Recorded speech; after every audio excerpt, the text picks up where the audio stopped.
Ketua Jurusan, Sesjur, Kaprodi S1, S2, dan Sekretaris Jurusannya. Kemudian yang saya hormati juga Bapak Ibu dosen yang hadir pada hari ini, serta mahasiswa, dan Bapak narasumber, Bapak Fahrizal Afandi.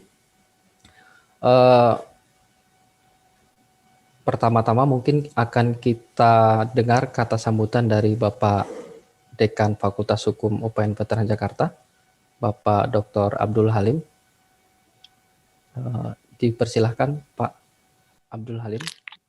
Baik, Assalamualaikum warahmatullahi wabarakatuh. Salam. Wah, ini Salam, Pak. Melihat wajahnya Pak Fahrizal Afandi. Baik, selamat siang rekan-rekan sekalian. Yang saya hormati Pak Fahrizal Afandi,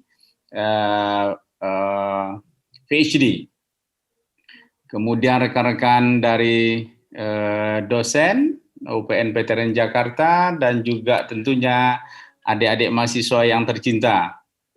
Jadi hari ini kita sangat beruntung dapat silaturahmi dengan ini barat martabak, ini masih hangat martabaknya. Jadi pasti renyah dan crispy dan enak dimakan.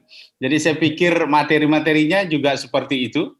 Karena ini Pak Fahrizal ini termasuk yang aktif memberikan respon-respon terhadap perkembangan, terutama saya lihat di kejaksaan dan hukum pidana pada umumnya. Jadi terima kasih Pak Fahrizal.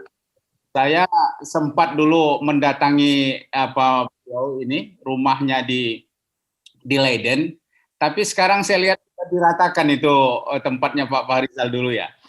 Sudah di ya, diratakan di lokasinya. Rekan-rekan sekalian, saya pikir ini adalah momentum penting yang memang harus kita manfaatkan, dan juga kita ingin sebenarnya Pak Fahrizal, bagaimana teman-teman kita di UPN Veteran Jakarta ini, khususnya Fakultas Hukum, bisa menjalin kolaborasi dengan berbagai unsur perguruan tinggi, baik itu dalam maupun luar negeri. Nah, kalau misalnya nanti ada teman-teman Pak Fahrizal yang kebetulan belum punya home base, dan kebetulan Fakultas Hukum lagi mencari 16 doktor, ya, 16 doktor ilmu hukum, ya, dengan berbagai konsentrasi bahasa, ini terbuka sekali. Jadi Fakultas Hukum butuh 16 doktor yang grace, tapi bukan yang mendekati retired. Jadi kalau yang retired itu kita agak hindari.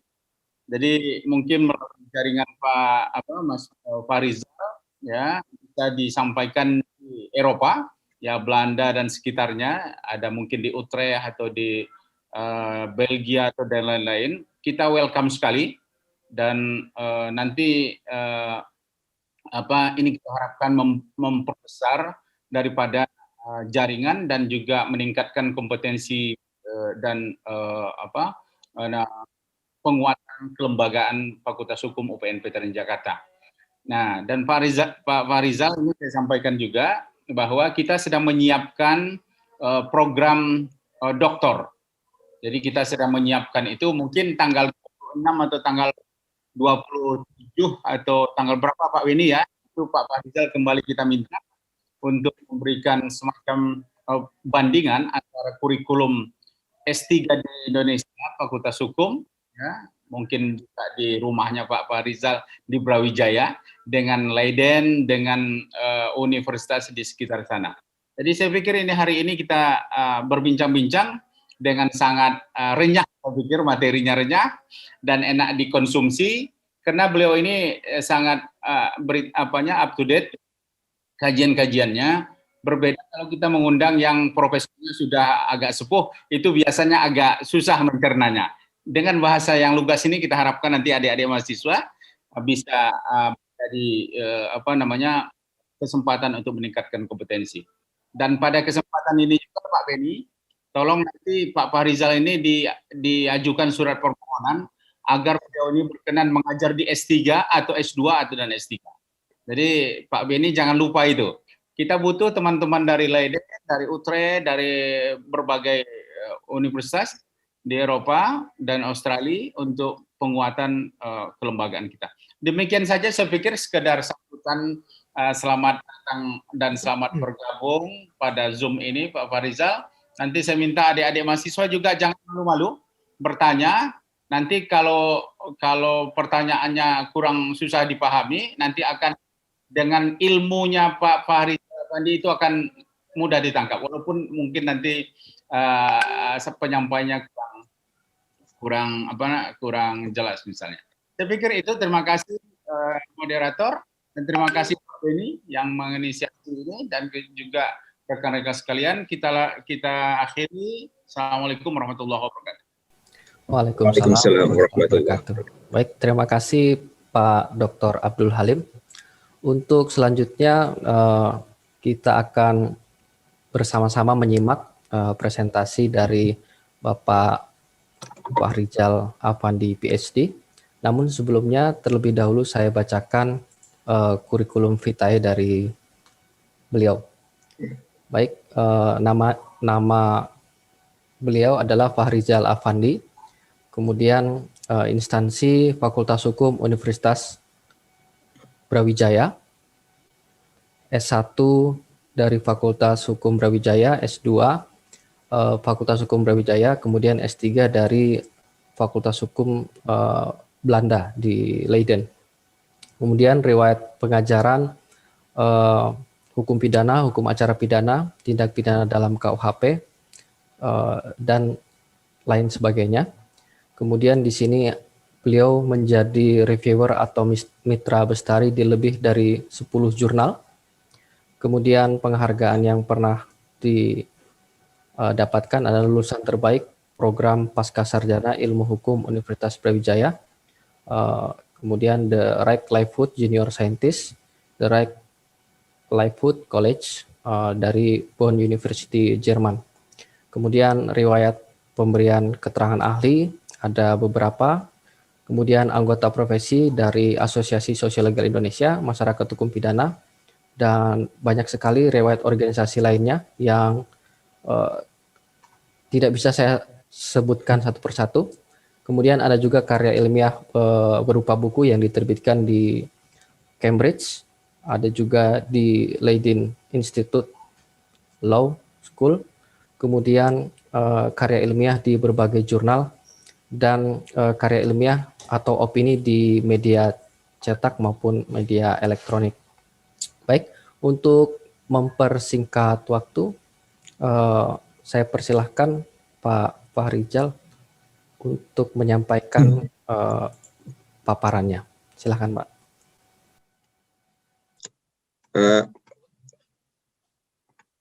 Terima kasih. Assalamualaikum warahmatullahi wabarakatuh.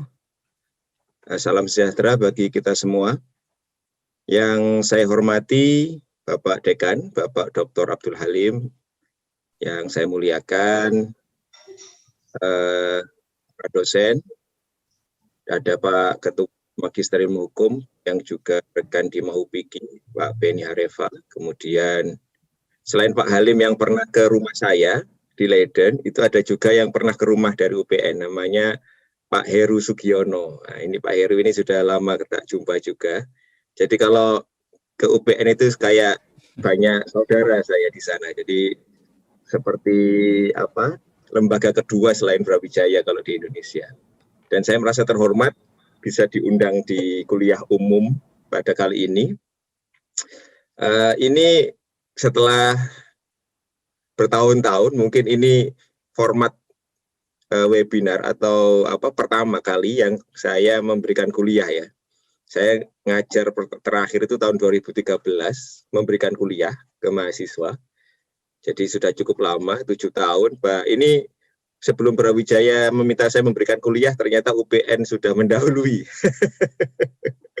Jadi terima kasih sekali kepada Bapak Dekan, Bapak Ketua MIH yang telah berkenan mengundang saya, Pak Heru. Jadi tadi Pak Halim sudah menyampaikan bahwa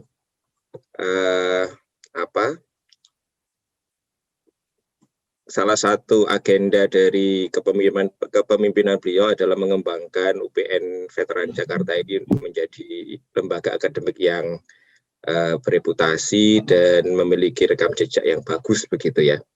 Dan saya dengan senang hati akan siap kalau diminta membantu begitu. Kebetulan saya sekarang masih punya kontrak dengan Leiden sebagai peneliti tamu sampai bulan Agustus 2021. Jadi meskipun nanti saya pulang ke Indonesia, tapi saya masih punya afiliasi dengan Universitas Leiden. Barangkali kalau misalkan ada yang bisa dibantu, bisa untuk saya hubungkan dengan teman-teman di sini. Kebetulan saya sekarang masih di Leiden. Sekarang jam 9:19 waktu Leiden. Kalau di Indonesia kan sekarang sudah agak sore ya. Baik, ini prolognya, mukodimahnya terlalu lama ini. Jadi saya mau langsung ke materinya. Saya share screen. Sudah kelihatan ya? Sudah terlihat, Pak. Baik. Sebentar.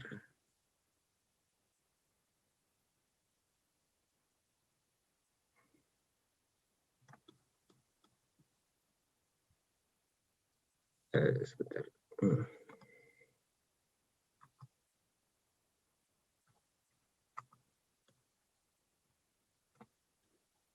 Baik, Bapak Ibu sekalian, adik-adik mahasiswa, baik mahasiswa S1 maupun S2, tadi saya sudah tanyakan ke Pak Benny, profil dari mahasiswa yang hadir di kuliah umum ini.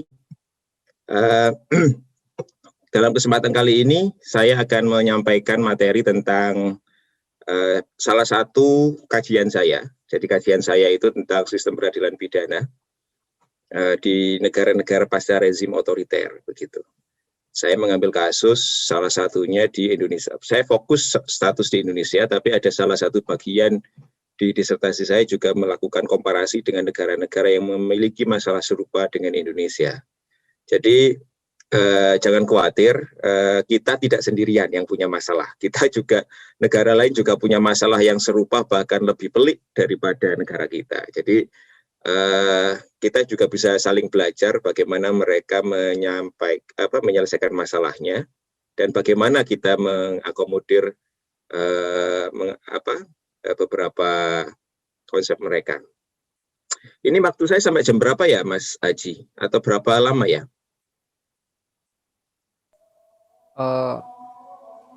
Sampai selesai lah pokoknya, Pak.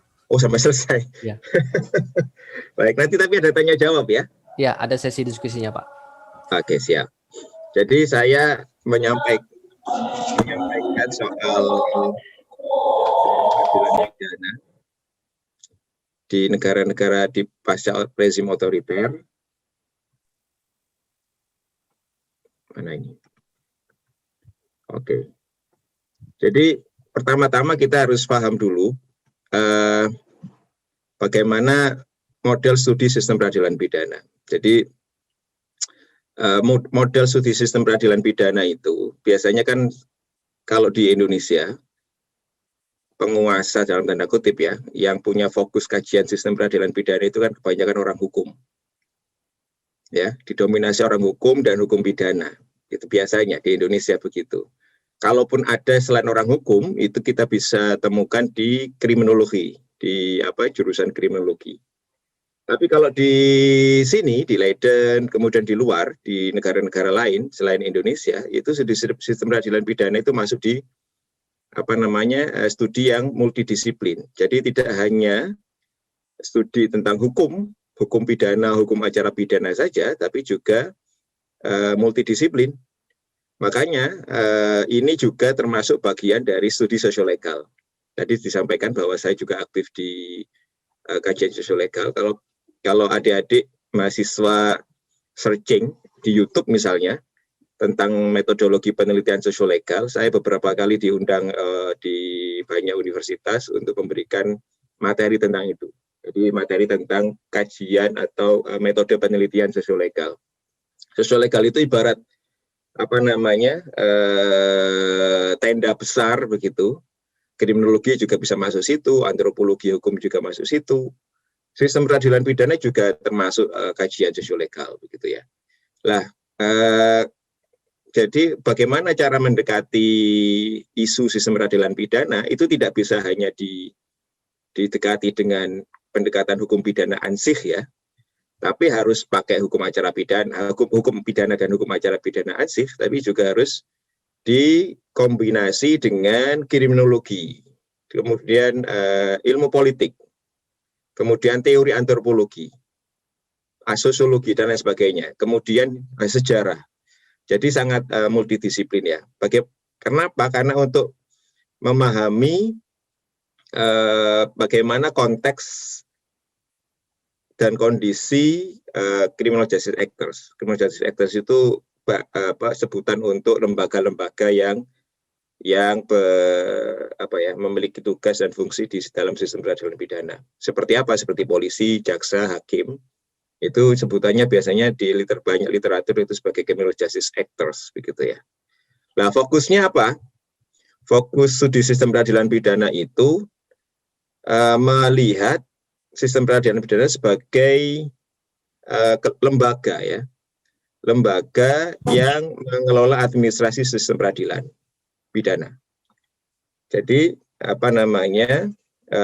oleh karenanya studinya itu harus komprehensif, termasuk tadi hukum pidana, kemudian sentencing itu penghukuman, penologi misalnya, kemudian bagaimana jaksa, hakim, parul boards itu seperti di kita itu lapas ya, dan aktor-aktor lain di dalam sistem peradilan itu melakukan pekerjaannya.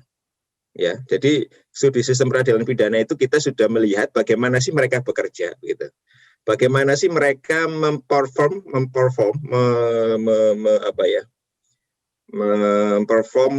bagaimana mereka memperform pengambilan keputusan ya dalam sistem peradilan pidana. Misalkan kenapa sih polisi itu cenderung menahan tersangka yang ancamannya 5 tahun? Kalau jawabannya hukum pidana ansih, itu kan karena pasal 21 KUHP memberikan kewenangan kepada polisi atau penyidik ya untuk menahan tindak pidana yang ancaman hukumannya 5 tahun. Tapi studi sistem peradilan pidana tidak berhenti di situ. Studi sistem peradilan pidana melihat apakah benar setiap yang 5 tahun pasti ditahan. Apakah tidak ada motivasi lain, misalkan. Motivasi lain misalkan korupsi, suap, atau bahkan ada motivasi lain. Nah itu perilaku dan pengambilan keputusan ini yang kita fokus. Jadi kebanyakan kalau Bapak adik-adik belajar studi sistem peradilan pidana, biasanya yang difokuskan itu di diskresinya, diskresi aktornya. Jadi diskresi di sini maknanya adalah kewenangan untuk memilih menjalankan kewenangangannya. Jadi misalkan apakah dia mau menahan atau tidak, itu apa pertimbangannya, kayak begitu ya. Lah, kalau kita fokus ke sistem peradilan pidana, kalau adik-adik yang sudah belajar soal ini, kita pasti paham soal inquisitorial dan adversarial ya. Jadi kalau inquisitorial itu dari European Continental, dari civil law system, itu titik tekannya itu adalah kebenaran material. Nah ini kan kalau kita belajar hukum pidana kan kebenaran material. Untuk melihat bagaimana sih untuk memahami kejadian yang sesungguhnya. Misalkan ada laporan polisi orang menusuk, begitu. Ada laporan penusukan. Ya, aktor peradilan pidana harus melihat kebenaran materialnya itu agar dia bisa memahami apa yang sesungguhnya. Karena ini laporan itu kan berdasarkan persepsi orang, persepsi pelapor, apakah dia bohong melaporkan itu, apakah ada yang ditambahkan atau yang tidak. Makanya ketika dia mendapatkan laporan, dia harus mengecek untuk mencari apa? Untuk mencari kebenaran material. Makanya di negara-negara inquisitorial, karena fokusnya kebenaran material, maka civil law countries, negara-negara penganut civil law ini, menekankan pada non-partisan investigation. Jadi apa ya, penyidikan yang non-partisan harus independen. Ya, karena substantif kebenaran itu, penemuan kebenaran itu adalah tujuan utama mereka. Jadi mereka harus partisan. Partisan di sini artinya mereka tidak hanya fokus sebagai criminal fighter, tidak hanya bertugas untuk menumpas kejahatan, tapi juga harus mempromosikan due process. Jadi selain dia harus debat lama di negara-negara inquisitorial karena fokusnya adalah kebenaran material dan pemahaman yang objektif, maka kan kalau kita lihat di KUHP itu kan yang dicari adalah putusan pidana itu kan berdasarkan keyakinan hakim. Ya kan? Karena keyakinan hakim itu diambil dari mana? Dari kebenaran material. Kebenaran material dari mana? Dari didapatkan dari aparat-aparat yang non partisan, yang tidak hanya menumpas kejahatan, ya kan? Tapi juga dia harus berhati-hati agar ketika dia menumpas, ya, memberantas kejahatan, dia tetap harus melindungi orang yang tidak salah. Itu due process namanya kalau dalam hukum acara. Jadi dua ini ya, timbangan. Makanya kan timbangan kan, dia selain criminal fighter juga mempromosikan due process. Di sisi lain, adversarial itu seperti adverse itu seperti permainan ya, game perang. Jadi kebenaran itu diharapkan muncul ketika masing-masing pihak itu bersaing bukti, ya kan, bersaing bukti di pengadilan untuk meyakinkan hakim untuk memenangkan mereka. Jadi kuat-kuatan bukti. Coba di inquisitorial kan tidak, karena dari awal dalam benak teman-teman karena ini magisterial ya. Ini kan kalau inquisitorial, civil law itu kan dari canonical. Sejarah dari Roma dulu. Jadi negara itu dulu raja itu wakil dari Tuhan, kemudian dia punya kewenangan menghukum atas nama Tuhan. Terus akhirnya dia kewenangan raja ini didelegasikan ke hakim. Jadi hakim punya magistrat ya. Jaksa juga punya magistrat position. Jadi karena mewakili Tuhan, so-called ya, dalam tanda kutip, maka dia harus benar-benar adil sejak penyidikan. Adil itu artinya meskipun orang itu digebukin misalkan ya, ada maling ketangkap digebukin, terus tidak serta-merta polisi atau penyidik atau jaksa itu harus percaya kepada orang yang nangkep. Dia harus mencari kemungkinan lain, apakah benar dia ini salah atau tidak. Sejak awal mindset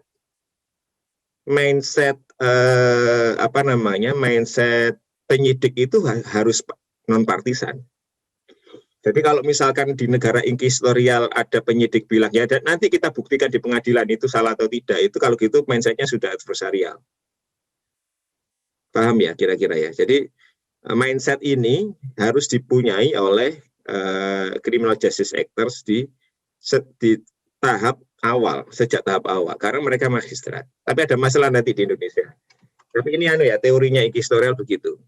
Nah, karena saya kembalikan lagi ke adversarial, karena itu adalah kontestasi, pertarungan, maka jaksa itu mewakili negara dan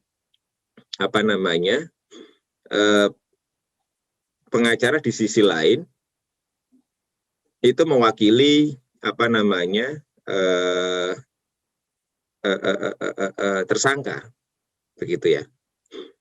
Jadi mereka mewakili terdakwa, satu jaksa dan satu pengacara itu punya hak yang sama dalam mencari bukti. Makanya misalkan di Amerika kita paham ada detektif, ya kan? Kalau di negara inkuisitorial kan sangat pembuktian itu berdasarkan dosier, berdasarkan BAP. Tugas pengacara itu menyangkal BAP kan gitu kan. Kalaupun dikasih waktu untuk menyangkal bukti, mencari bukti, tapi itu kan terakhir. Tapi kalau di adversarial itu sudah dari awal. Mereka pengacara itu diberikan porsi yang sama, hak yang sama untuk mencari bukti. Itu ya, dua model. Lah, yang ketiga hibrid. Hibrid ini hari ini yang murni inkuisitorial atau murni adversarial itu sudah hampir tidak ada. Hari ini itu sudah hampir semua negara itu sudah hibrid.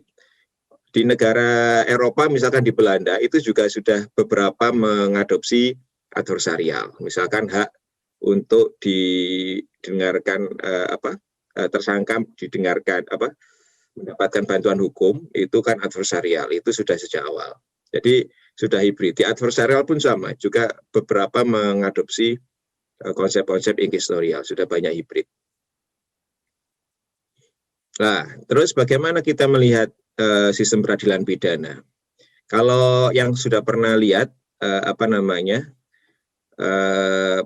nggak tahu apa di UPN apakah ada mata kuliah sistem peradilan pidana atau hukum acara pidana? Yang paling terkenal pertama kali mengeluarkan teori soal sistem peradilan pidana dan hukum acaranya itu kan Herbert Baker namanya. Herbert Baker itu tahun 60-an itu mengeluarkan mengandaikan ada dua nilai value, due process dan crime control itu yang ada dalam sistem peradilan pidana. Dua value ini saling kontestasi. Kata Baker, crime control itu biasanya disukai oleh polisi dan jaksa, sedangkan due process itu hakim, begitu ya. Nah, Baker ini observasi riset dia itu tahun 60-an itu berdasarkan reformasi di sistem peradilan Amerika di zaman Warren Court. Jadi ada hakim agung, ketua Mahkamah Agung namanya Warren itu, dia membuat banyak sekali terobosan, membuat banyak sekali obstacle itu hambatan-hambatan. Hambatan kepada siapa? Hambatan kepada polisi dan jaksa agar tidak seenaknya sendiri mengeksersis,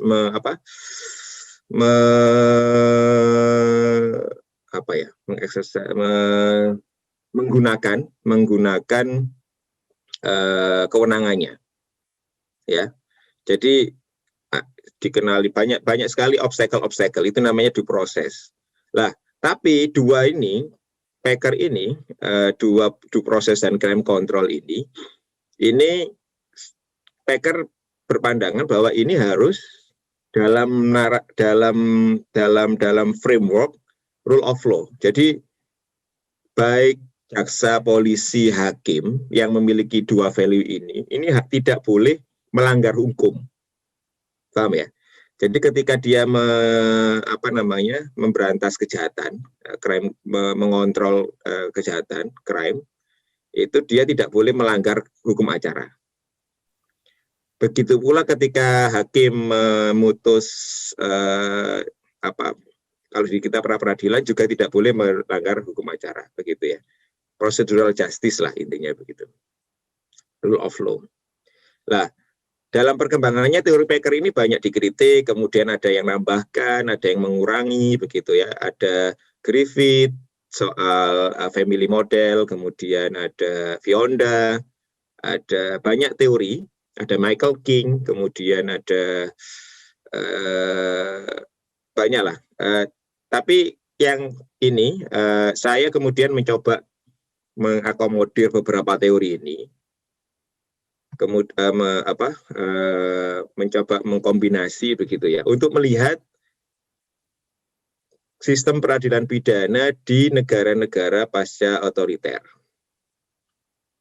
Di negara-negara otoriter, di negara-negara yang tidak menggubris rule of law. Ya, jadi saya coba itu. Karena ketika saya baca antara konsep-konsep Packer dan sebagainya itu mensyaratkan adanya kepatuhan aparat terhadap hukum. Sedangkan di negara-negara otoriter itu kan banyak sekali aparat yang tidak mengindahkan hukum, begitu ya, mengindahkan hukum acara. Makanya saya kemudian membuat continuum model ini. Ini kombinasi dari banyak teori. Jadi saya pahami pertama adalah crime control dan due process ini masih ranahnya rule of law. Jadi paling gampang ya, crime control model yang berhasil itu KPK. Jadi due process-nya memang kurang di sana, perlindungan due process kurang, tapi efisien. Biasanya crime control itu narasi-narasinya itu efisiensi.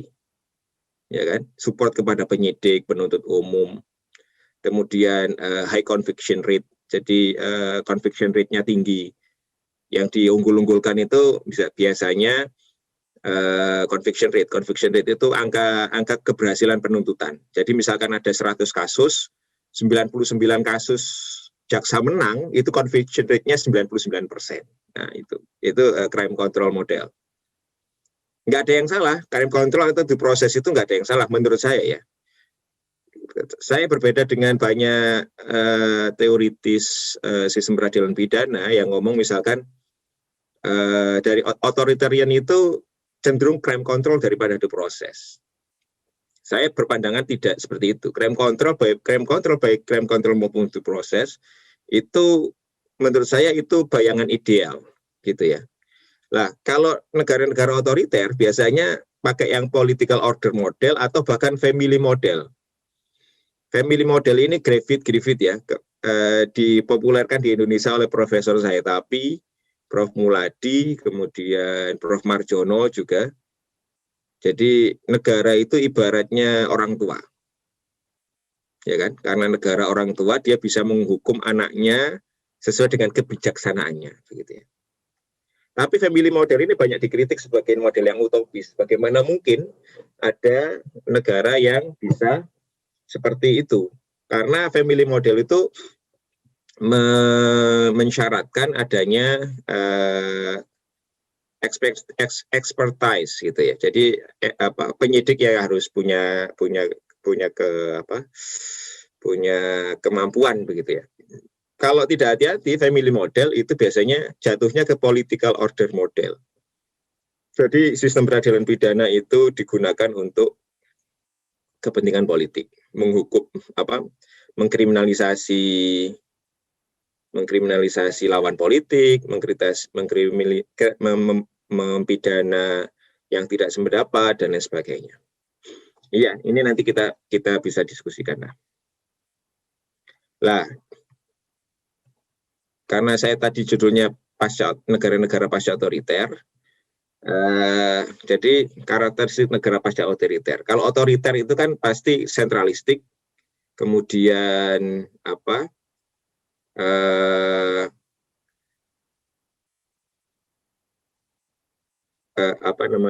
represif ya, hak untuk berbicara dibatasi, hak untuk berkumpul dibatasi, kemudian pengadilan tidak independen.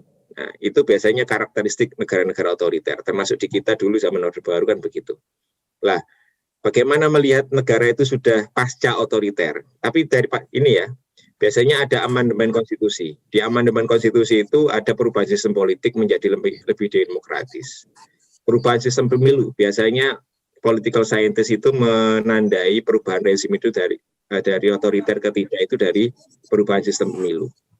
Kita dulu di Indonesia hanya 3 partai, presiden tidak pernah ganti selama 32 tahun. Sekarang sistem pemilu diubah.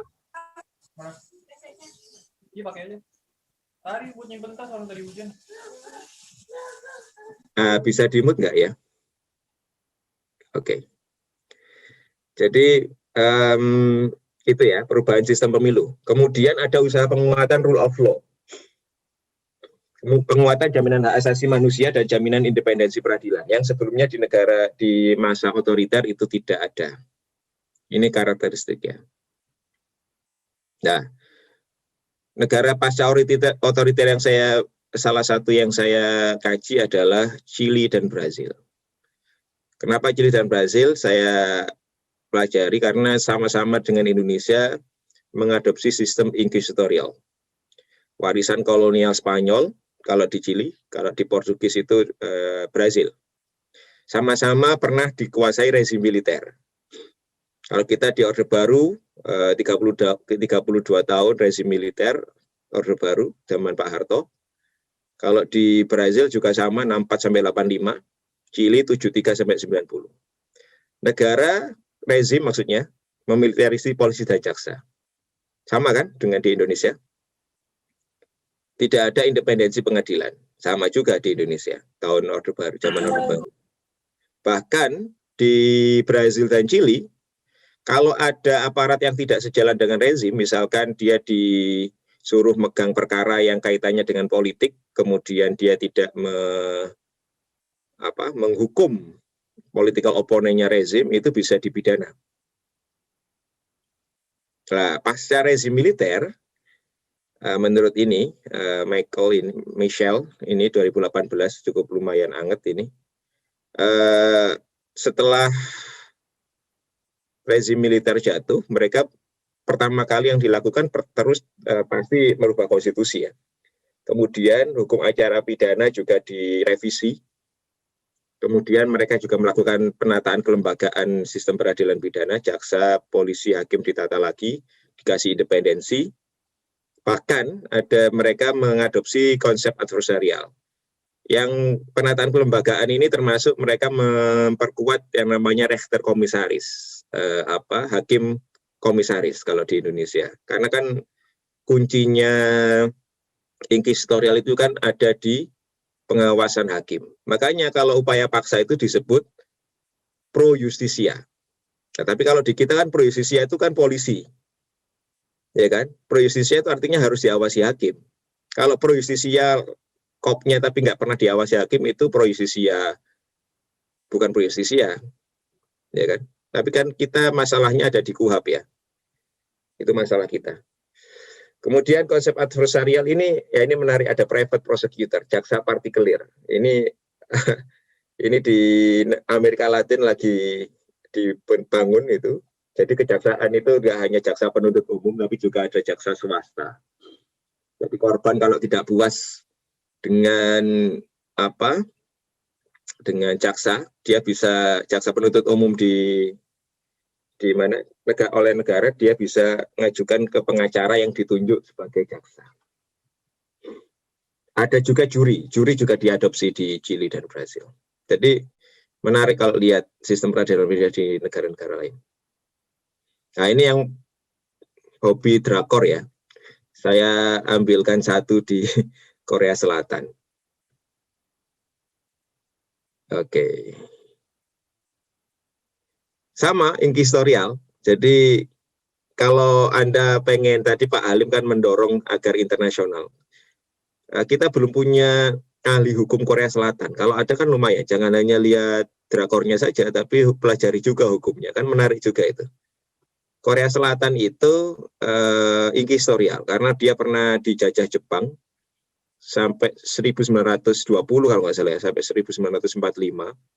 Kemudian Jepang kalah, diakuisisi oleh Amerika dan Soviet. Yang Korea Selatan Amerika, yang Korea Utara Soviet waktu itu. Makanya yang satu komunis, yang satu liberal, ya kan? Pasca rezim ini, kemudian Korea Selatan itu setelah merdeka itu kemudian dikuasai rezim militer ya, sama dengan Indonesia, diktator juga. Nah, rezim militer jatuh tahun 86. Ada filmnya itu 1986. Nah, itu sangat saya rekomendasikan untuk ditonton. Jangan hanya nonton drama Korea yang panjang-panjang ya. Film-film yang nuansa historis itu juga menarik untuk ditonton. Amandemen Konstitusi tahun 87 itu menarik. Dia menegaskan jaminan due process dalam konstitusi. Jadi larangan untuk melakukan penyiksaan, larangan menahan tanpa hak, itu dicantum tegas di konstitusi. Selain itu, langsung mereka juga melakukan revisi KUHP, hukum acara pidana ya, istilahnya, criminal procedure. Mereka memberikan independensi ke pengadilan, jaksa itu dikasih independensi. Bukan kejaksaan ya, ini jaksanya. Jadi Undang-Undang Kejaksaan 2004 sama dengan Undang-Undang Kejaksaan di Indonesia 2004 juga. Ini Undang-Undang Kejaksaan di Korea Selatan tahun 2004. Itu mengeliminir sistem hierarki. Ein ondel bar ala Indonesia hilang.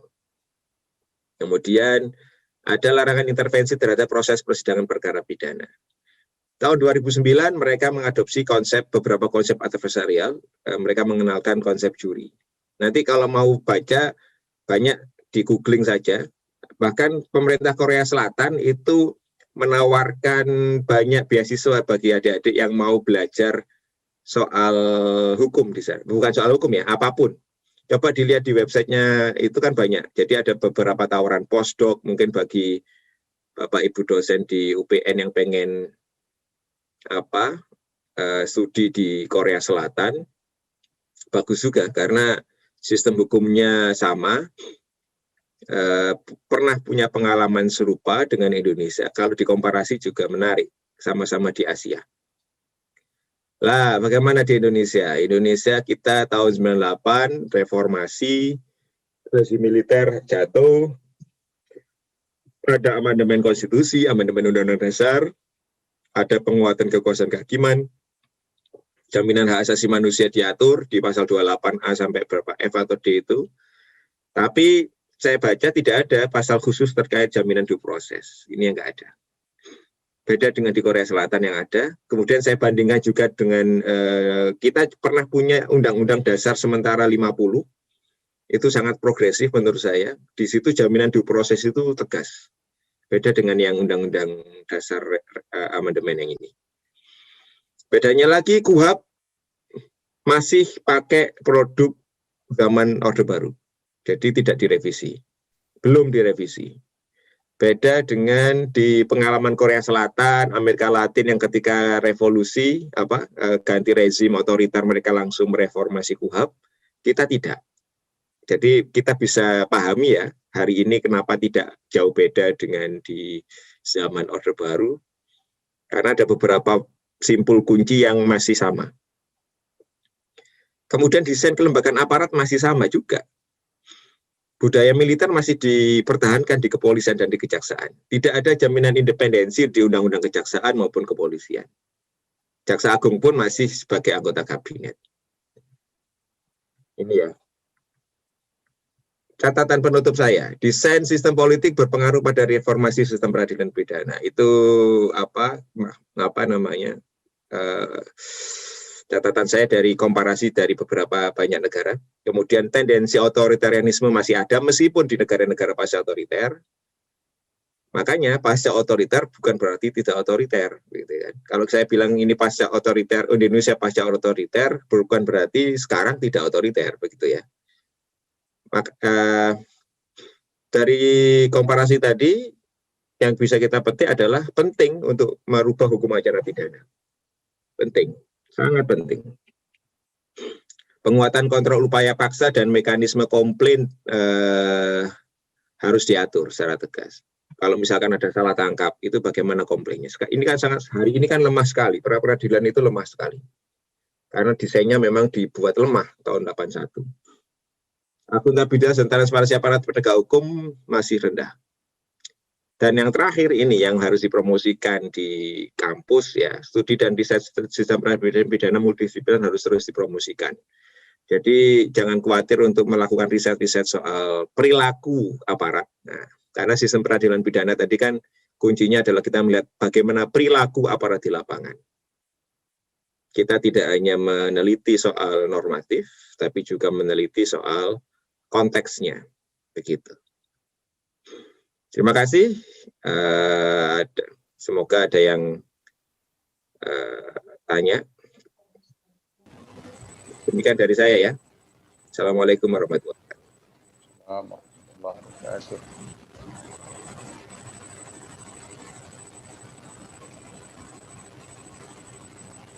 Mas Adi nggak ada suaranya ya?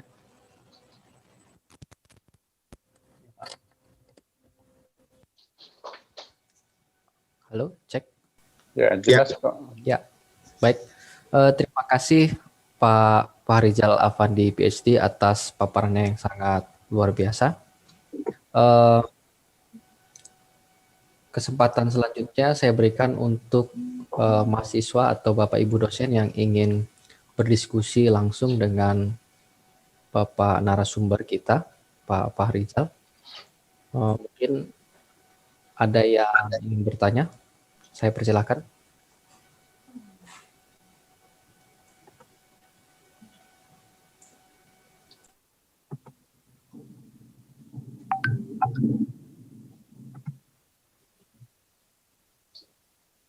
Ayo, jangan sampai saya yang nanya, yang orang nggak pidana nanya, kacau lagi nanti. Pak Beni, ayo. Baik. Sambil menunggu kali Mas Haji. Ya, silakan Pak Beni. Baik, selamat sore Pak Rizal Afandi PhD, Pak Doktor ini. Terima kasih sudah menyampaikan tadi materi-materi yang sangat menarik ya. Mungkin dari saya nanti Pak, terkait dengan yang dikemukakan oleh Herbert L. Packard itu bahwa ada dua model, crime control model dan due process model. Nah sebenarnya KUHP kita itu dia lebih berat kemana atau memang kita tidak bisa menggolongkan lebih kemana? Apakah due process model atau crime control model? Jadi memang kita di satu sisi sepertinya ya crime control model. Jadi azas kalau crime control model itu kan lebih menggunakan azas praduga bersalah. Presumption of guilty itu dia lebih berat ke situ. Sedangkan presumption of innocent-nya atau praduga tidak bersalahnya itu hanya nanti ada pada pengadilan. Nah, pertanyaan keduanya, kira-kira itu siapa? Ada yang bilang memang praduga tak bersalah itu lebih bagus, lebih tepat kita katakan dia milik hakim. Kira-kira seperti itu. Karena bagaimana mungkin jaksa dan polisi bisa membuktikan seorang terdakwa bersalah kalau dia sendiri tidak yakin ya. Jadi polisi dan jaksa itu harus memiliki presumption of guilty atau praduga bersalah. Nah, kira-kira seperti apa Pak Farizal memandangnya itu dalam sistem peradilan pidana kita? Terima kasih. Mas Haji. Baik, terima kasih. Pak Rizal, apakah mau langsung ditanggapi atau kita ke penanya selanjutnya? Silakan saja, saya ikut aja bagaimana settingnya yang baik. Langsung tanggapi boleh, kalau ada yang tanya lagi juga nggak apa-apa. Kalau masih ada yang bertanya, mungkin saya persilahkan.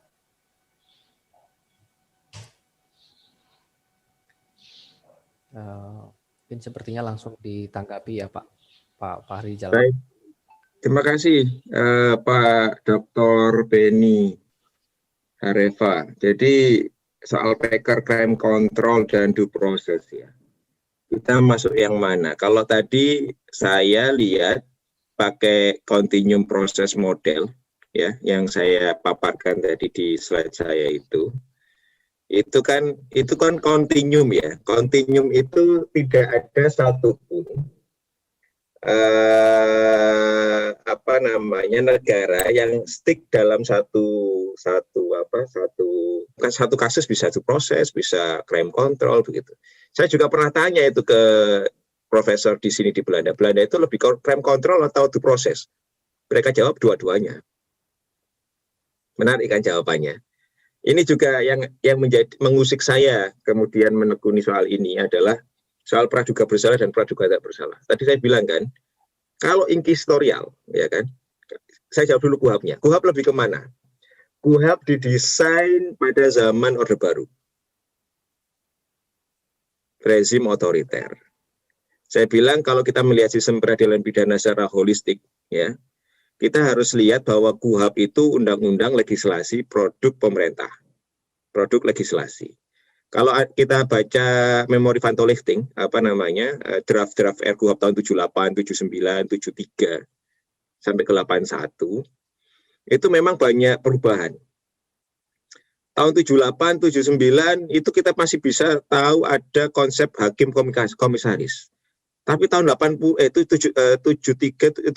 sampai 78 itu masih ada hakim komisaris. 79 hilang ini konsep hakim komisaris.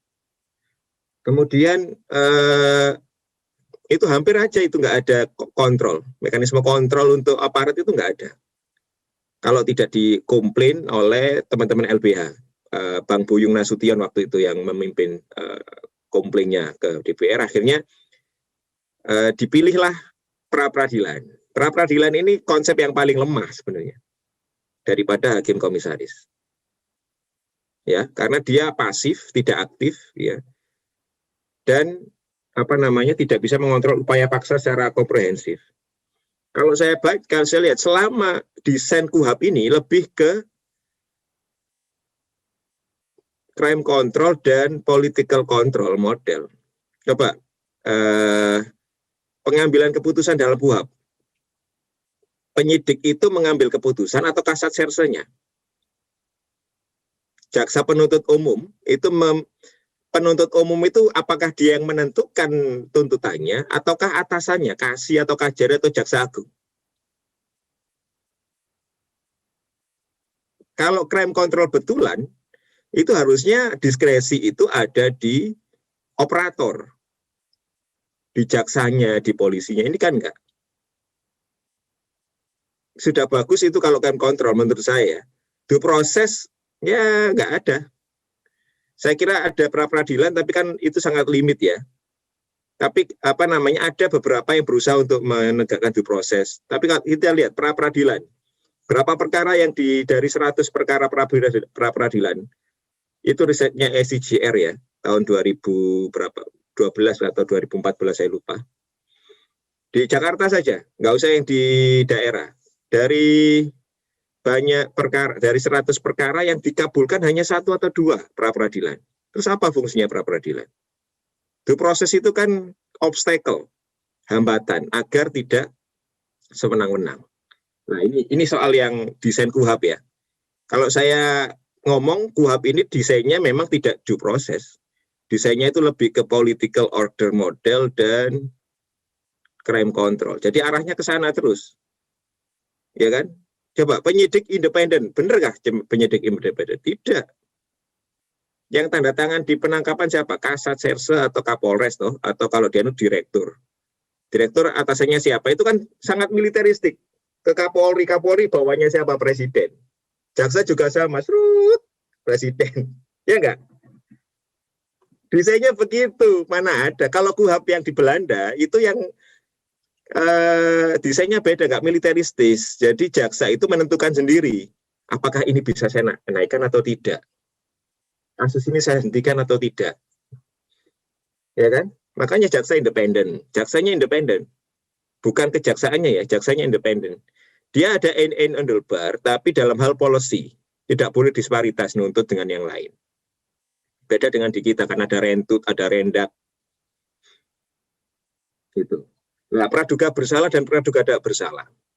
Saya bilang tadi, kalau kita stick di inkisorial, maka dari awal penyidikan itu, polisi, jaksa itu frame-nya harus 2. Nimbangnya itu praduga bersalah dan praduga tidak bersalah itu harus ditimbang.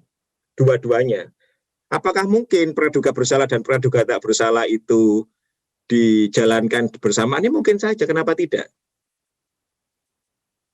Hati-hati dalam menyita misalkan. Ini konkret ya. Tidak semua disita, kan jangan-jangan ini nggak bersalah. Misalkan ada tersangka 5. Ya kan? Kalau disebut praduga bersalah, ternyata yang kena 1, yang 4 sudah terlanjur disita, bagaimana? Jadi makanya magistriat itu di negara-negara inkistorial itu mensyaratkan tadi non-partisan. Non-partisan itu memang dia tidak boleh memihak ke negara, kepentingan korban atau kepentingan tersangka, dia harus parsial. Nah ini memang tidak mudah, makanya mekanisme komplainnya harus dibangun di hakim pemeriksa pendahuluan, hakim komisaris bahasanya. Jadi ya memang saya baca bukunya Prof. Romli ya, saya juga punya pemahaman yang sama soal praduga bersalah dan praduga tak bersalah. Tapi setelah saya konfirmasi nggak begitu juga ternyata. Artinya magistrat itu begitu, harus balancing ya. Praduga bersalah dan praduga tak bersalah itu harus sama. Hakim juga sama dong. Dia kan keyakinan, kalau dia meyakini dia punya salah ya, tapi kan praduga itu, presumption of innocence, dia harus dianggap tidak bersalah itu kan untuk melindungi hak-hak korban, hak tersangka, Dia, hakim jaksa juga harus punya itu kan. Memperlakukan, nah itu loh, dalam hal memperlakukan tersangka sebelum diputus pengadilan, dia harus dianggap tidak bersalah. Tidak boleh dipukuli, tidak boleh ditahan dulu. Kan ini belum dihukum. Kalau sudah dianggap bersalah, ditahan 60 hari, diperpanjang, toh nanti juga sama hakim juga diputus salah, ya enggak? Jadi polisi sudah punya pandangan praduga bersalah versi Indonesia ya ini ya, versi Indonesia, bukan versi konsep ya, versi teori. Kita tahan 40 hari, toh nanti di hakim pengadilan pasti kalau putusnya pasti nggak mungkin bebas, pasti dipaskan dengan tahanan. Nah itu kan prakteknya begitu. Jadi harus imparsial. Ini yang masalah di mana? Masalah kita di KUHAP memang. KUHAP kita itu terlalu memberikan kewenangan yang besar terhadap polisi. Itu sejarahnya panjang. Kenapa waktu itu polisi bagian dari ABRI? Jadi memang tidak ada niatan untuk ABRI itu waktu itu ada Kopkamtib juga, ya kan? Jadi kalau ada banyak kontrol itu nggak efektif, nggak efisien. Cara menghukum masyarakat, political opponent seperti Sri Bintang Pamungkas dan sebagainya, kalau terlalu banyak obstacle, terlalu banyak hambatan due proses, itu nggak menguntungkan bagi rezim. KUHAP kita ini, kita harus pahami ya, KUHAP ini kita dibentuk pada zaman tahun 81 kuat-kuatnya Soeharto. Hari ini masih dipakai. Ya kan? Dengan model seperti ini, siapapun rezimnya, ya dikasih begini gimana? Makanya kalau saya disuruh milih revisi KUHAP apa KUHP apa KUHAP dulu? KUHAP dulu. Untuk apa? Untuk membatasi kewenangan pemerintah. Dan itu terjadi di banyak negara kan? Yang direvisi kan KUHAP-nya. Ya kan? KUHAP-nya dulu. Mungkin semoga menjawab, tapi kalau tidak disilahkan menanggapi juga nggak apa-apa, kita bisa berdiskusi. Makasih Pak. Terima kasih Pak Fahrizal. Mungkin Pak Beni, Pak, ada tanggapan atau seperti apa Pak? Cukup. Sangat mencerahkan. Baik. Mungkin untuk penanya selanjutnya, saya persilahkan.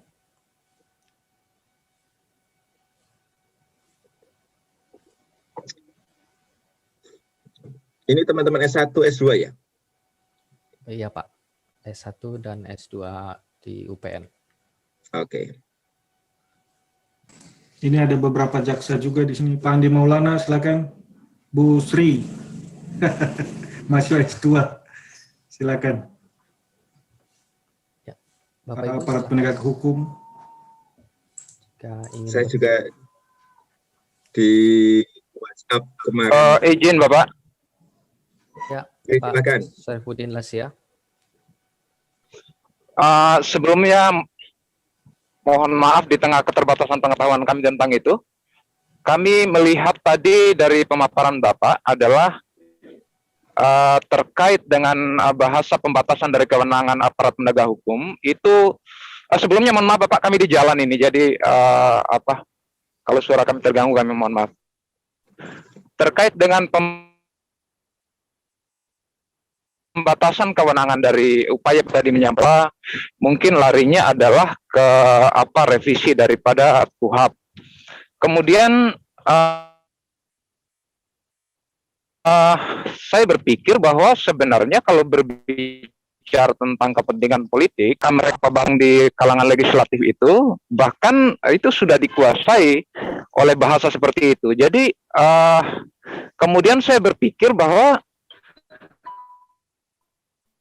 sampai kapan ini terjadi? Apakah ada satu celah apa yang harus dilakukan agar keinginan untuk merevisi daripada KUHP itu bisa terlaksana? Mungkin artinya dimulai dari mana gitu, Bapak?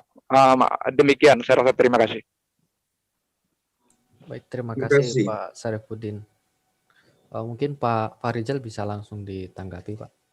Iya, Pak Sarifudin, terima kasih pertanyaannya. Jadi soal revisi KUHP ya, memang kalau kita baca sejarah awal reformasi dulu, keinginan untuk merevisi KUHP itu sudah ada tahun 2000. Ya, 2002 itu ada pembentukan tim revisi KUHP kalau nggak salah di Kumham, di Kementerian Kehakiman kalau nggak salah, tapi nggak jadi.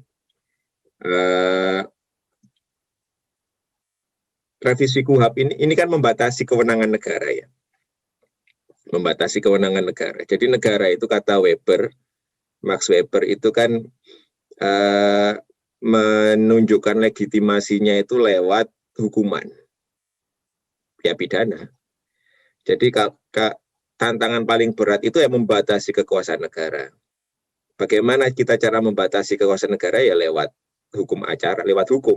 Hukum apa yang bisa membatasi kewenangan? Ya hukum acara pidana, nggak ada lagi. Ya kan? Makanya asas legalitas, saya sepakat dengan Prof. Andi Hamzah, asas legalitas dalam KUHP itu tidak boleh selain KUHP ditafsirkan undang hukum acara harus mengacu pada KUHP dan ditafsirkan selain diatur dalam level undang-undang, tidak perma, perja, perkap dan sebagainya kayak hari ini. Sampai kapan ini? Ya wallahu a'lam ya, pertama. Kedua, kalau kita belajar sejarah, perubahan tadi saya bilang, perubahan sistem peradilan pidana, hukum acara itu sangat bergantung pada perubahan sistem politik. Kita pernah punya masa di mana sistem peradilan pidana, sistem hukum kita itu, kata para sejarawan, meskipun negara kacau, itu masa keemasan, kata sejarawan kayak Daniel Eslev, kemudian Herbert Becker, Daniel Eslev, Harold Crouch, itu kan dia itu ketika tahun 51 sampai 57 zaman parlementer. Itu disebut banyak sejarawan sebagai masa keemasan aparat penegak hukum. Kita dengar waktu itu menteri aja ditangkap sama Kejaksaan Agung, kemudian ada jaminan rule of law, tidak sembarang nangkep dan lain sebagainya. Itu kalau saya pelajari kenapa zaman itu bagus, karena konstitusi Undang-Undang Dasar sementara 50 itu mencantumkan jaminan due process, jaminan untuk membatasi abuse dari aparat. Pertama. Kedua, di konstitusi tahun 50 sementara itu ada pasal tentang larangan kepada presiden untuk atau pemerintah untuk mengintervensi proses peradilan. Itu tercantum dalam satu pasal di Undang-Undang Dasar sementara 50. Di kita hari ini tidak ada. Nah, tahun 57 ada SOB, keadaan militer, 59 itu ada demokrasi terpimpin yang otoriter, itu jadi berubah semua. Sejak itulah jadi kan saya bilang sistem politik itu merubah sistem peradilan pidana, sama. Tahun 59 demokrasi terpimpin, otoriter ya. Saya bilang otoriter karena memang demokrasi terpimpin zaman 59 sampai 65 itu memang banyak masalah. Saya pengagum Pak Karno tapi sebelum demokrasi terpimpin ya. Kejaksaan dimiliterisasi zaman itu, kepolisian juga zaman bagian dari ABRI, bahkan Ketua Mahkamah Agung dijadikan menteri oleh Pak Karno, jadi nggak ada trias politika lagi, dan penegakan hukum jadi kacau. Buyung Nasution, kalau Bapak suka baca biografi, banyak nulis soal ini. Kadang-kadang kita baca sejarah hukum itu nggak harus dari baca buku-buku yang serius ya. Baca dari biografi-biografi orang-orang yang hidup di zaman itu. Misalkan biografinya Buyung Nasution, biografinya Ali Said bahkan. Dia sedikit-sedikit cerita juga soal itu. Biografinya Jaksa Agung Singgih, itu dia cerita ketika dia muda bagaimana dia disuruh oleh atasannya untuk mempidana pengusaha di Surabaya itu, tapi saya nggak cerita di sini lah. Artinya ada banyak fakta yang bisa kita pelajari di situ soal konteks politik ya. Jadi sekali lagi saya bilang sistem hukum itu sangat bergantung pada kontestasi dan desain politik yang berkembang.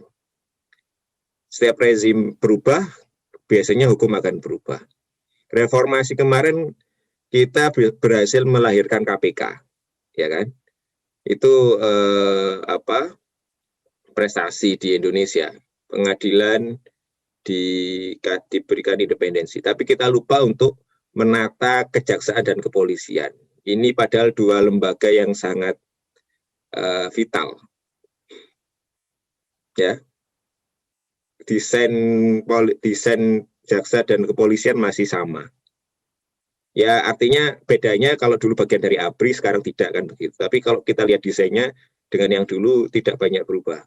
Budaya militer masih ada, kemudian desain KUHAP tidak berubah. Intervensi politik itu banyak. Riset yang paling baru risetnya Muradi, Profesor Muradi di Unpad itu soal polisi pasca Orde Baru. Itu terang benderang dia nulis soal korupsi di tubuh polisi, abuse macam-macam. Jaksa saya nulis juga ini baru kemarin di event. Ya begitu, tidak banyak berubah. Yang berubah hanya lipstiknya saja, tapi dalamnya tidak banyak berubah. Bagaimana untuk merubah itu ya? Ya memang ya kemauan politik. Karena konstitusi kan produk politik, undang-undang juga produk politik. Yang bisa dilakukan akademisi apa? Ya melakukan riset terus-menerus, mensuplai bahan yang bagus untuk pembuat kebijakan. Itu saja ikhtiar yang bisa kita lakukan sebagai akademisi ya. Misalkan ya itu mungkin Pak Sarifudin. Baik Bapak, terima kasih banyak. Jadi kesimpulannya memang kita hanya bisa banyak berdoa agar muncul rezim yang berkeinginan lurus untuk menciptakan satu produk hukum yang diharapkan oleh masyarakat luas, begitu Bapak ya?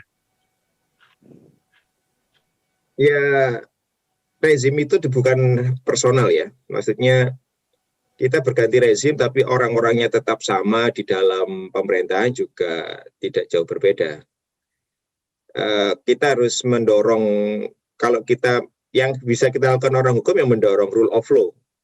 Jadi agar semua, ini juga misalkan di Belanda, kenapa Belanda itu juga potensi orang korupsi juga ada. Tapi kan mereka menghormati hukum. Gitu ya, tidak abuse begitu ya. Kita perlu dorong adalah ya promote jalan, tapi itu memang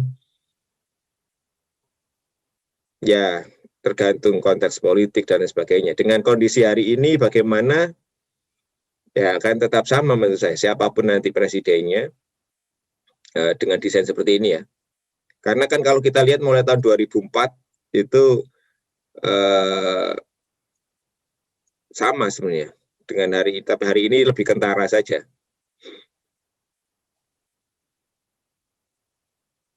Ya yang bisa dilakukan akademisi ya ini. Kalau saya ya tetap melakukan penelitian, memberikan rekomendasi, perkara didengarkan ya yang penting kita sudah ikhtiar ya.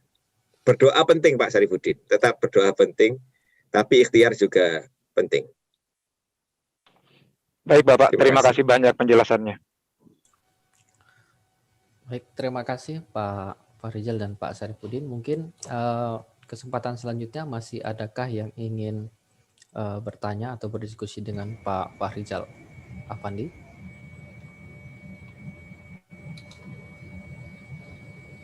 Pak Abdul Mukti?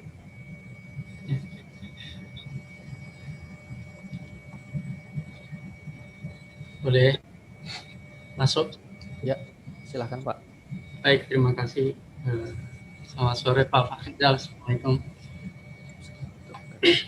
Saya belum lama masuk di dalam Zoom, jadi mungkin ada yang sudah disampaikan tetapi kelewat, atau mungkin ada memang belum dibahas, bisa jadi.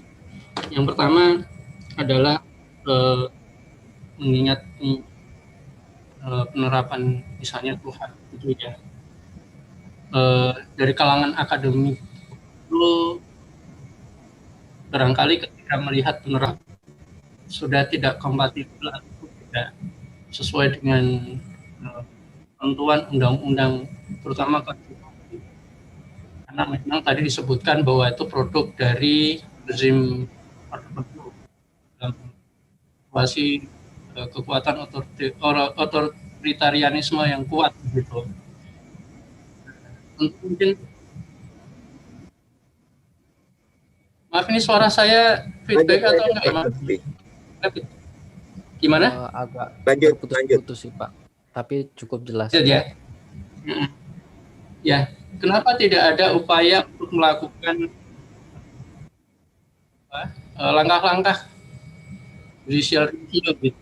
Seandainya memang tidak sesuai, tidak cocok, karena memang ada muatan-muatan kepentingan kekuasaan pada saat itu, ya, dengan cara melakukan judicial review ke Mahkamah Konstitusi, barangkali kita memiliki kesempatan untuk membuka ruang perubahan ketentuan tentang KUHP ini. Karena memang barangkali di kalangan akademisi barangkali ya dorongan-dorongan hukum itu yang bisa dilakukan. Itu yang pertama ya. Kemudian yang kedua, dalam praktek penegakan hukum itu kan secara perlahan-lahan juga mengalami beberapa pergeseran mengenai penegakan hukumnya dengan kondisi KUHP yang lama. Misalnya sekarang penetapan tersangka itu kan bisa diperadilankan.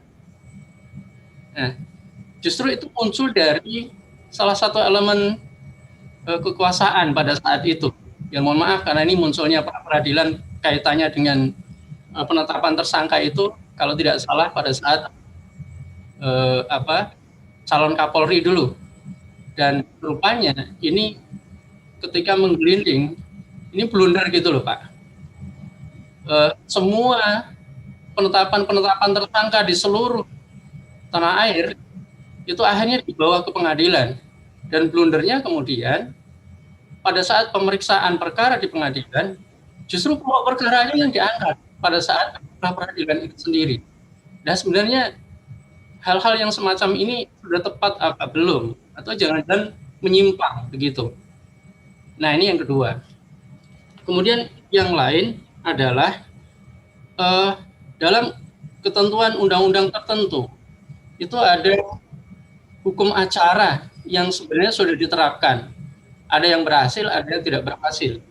Contohnya misalnya yang berhasil barangkali Undang-Undang Peradilan Anak, Pak Beni barangkali udah paham betul nih. Ini kan sesuatu yang baru yang tidak muncul di dalam KUHP ya Pak ya. Nah ini lumayan berhasil lah, dan itu mungkin munculnya juga setelah rezim Orde Baru selesai. Tetapi ada yang tidak berhasil, yaitu peradilan HAM. Itu kan memakai hukum acara tersendiri, terutama peradilan berat. Nah ini juga muncul pada tahun 2000 dengan adanya Undang-Undang Nomor 26 itu Pak. Nah ini mungkin refleksi betapapun upaya melakukan perubahan, yaitu satu sisi penting, di sisi lain kemudian melihat tingkat keberhasilan ataupun mungkin juga niat baik dari rezim yang ada, bahkan juga termasuk pembentuk undang-undang. Ini bagaimana memotret kondisi ini pada dasarnya untuk melihat nuansa penegakan hukum yang ideal di Indonesia. Terima kasih Pak Rizal. Terima kasih. Mungkin Pak Farizal bisa langsung menanggapi. Terima kasih Pak Mukti atas pertanyaannya yang bagus sekali. Pertanyaannya saya senang ada pertanyaan ini muncul. Pertama soal Mahkamah Konstitusi. Benar, saya tadi kelewatan menyampaikan keberadaan Mahkamah Konstitusi ini cukup signifikan setelah rezim Orde Baru ya. Dan ini Mahkamah Konstitusi ini cukup membantu melakukan reformasi, merevisi beberapa aturan KUHAP.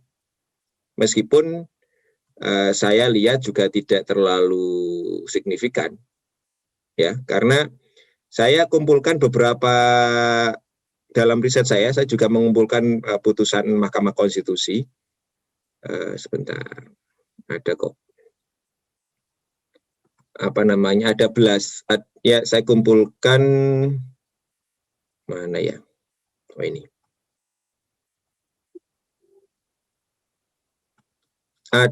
Sampai tahun 2000, saya kumpulkan sampai tahun 2019 itu ada 64 gugatan ke Mahkamah Konstitusi soal KUHAP. Ada 64 sampai 2019 ya, saya catat ya. Ada 64. Kemudian yang ditolak itu ada 18. Yang tidak dapat diterima 31, yang kabul seluruhnya 4, kabul sebagian 7. Jadi kalau kita lihat dari 64 itu ya mungkin 20% lah itu dikabulkan sebagian atau seluruhnya oleh Mahkamah Konstitusi. Jadi memang ada usaha-usaha itu, termasuk saya juga waktu soal pra penuntutan itu saya juga ikut terlibat ya di situ.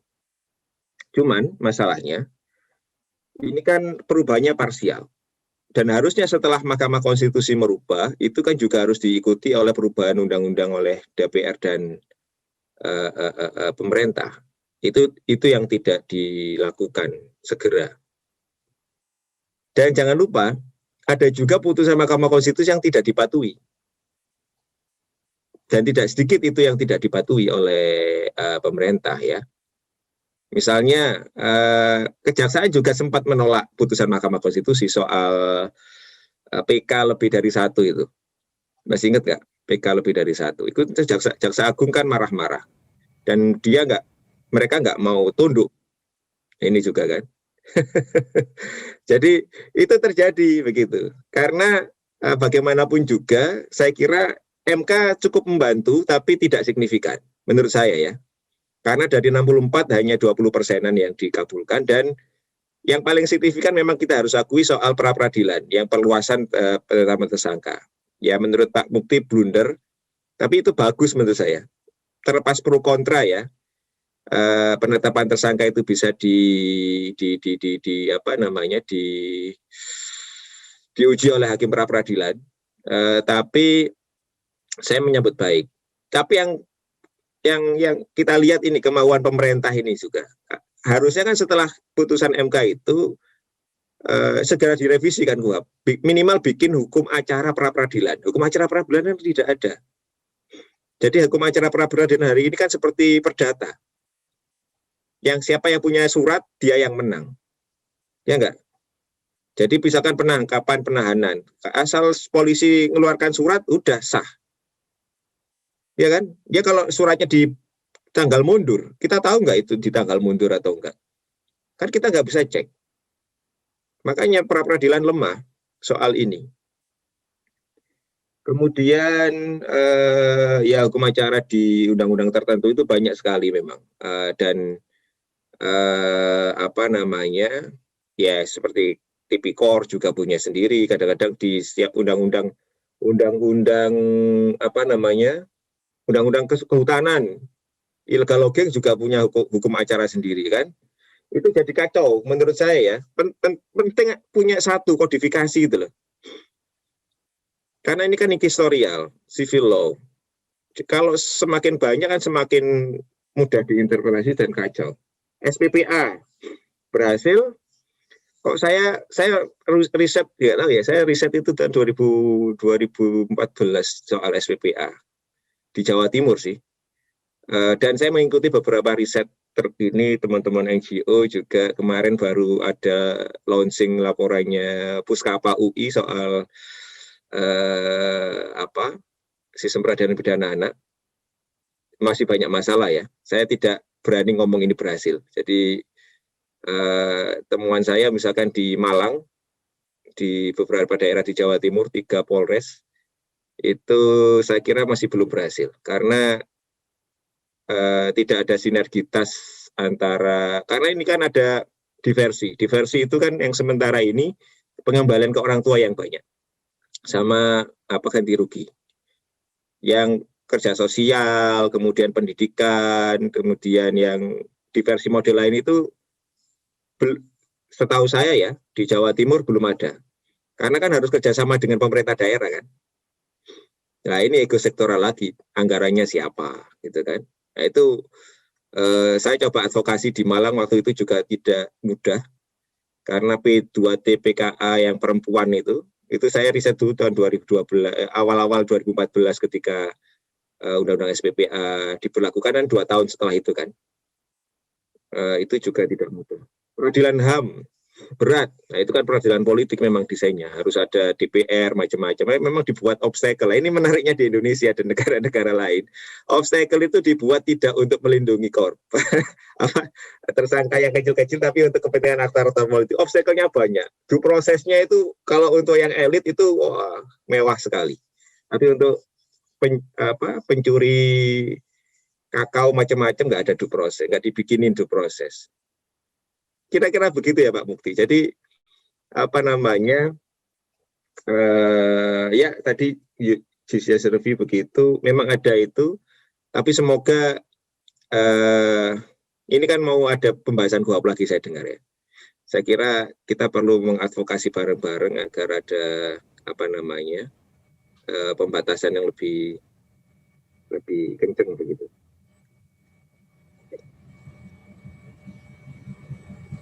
Kira-kira begitu.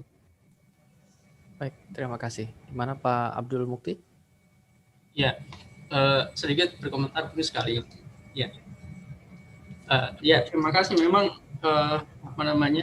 kalau kita lihat ada beberapa ketentuan yang kemudian mengangkat hukum acara, gitu ya.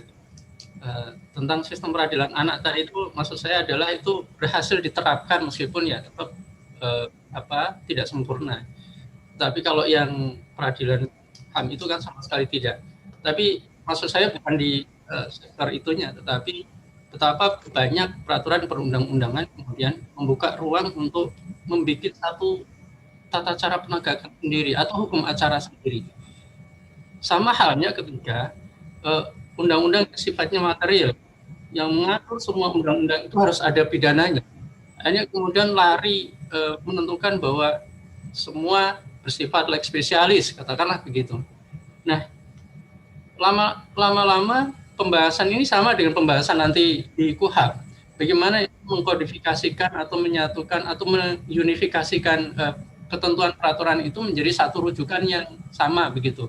Kalaupun mungkin tata caranya masing-masing berbeda, tetapi dalam satu kodifikasi, sehingga tidak terpencar-pencar ke dalam beberapa peraturan perundang-undangan. Nah, begitupun dengan undang-undang yang sifatnya material. Kalau semua kemudian diatur mengenai ketentuan pidana, misalnya, akhirnya menjadi lex specialis. Akhirnya undang-undang undang hukum pidana itu menjadi nggak begitu kuat ininya.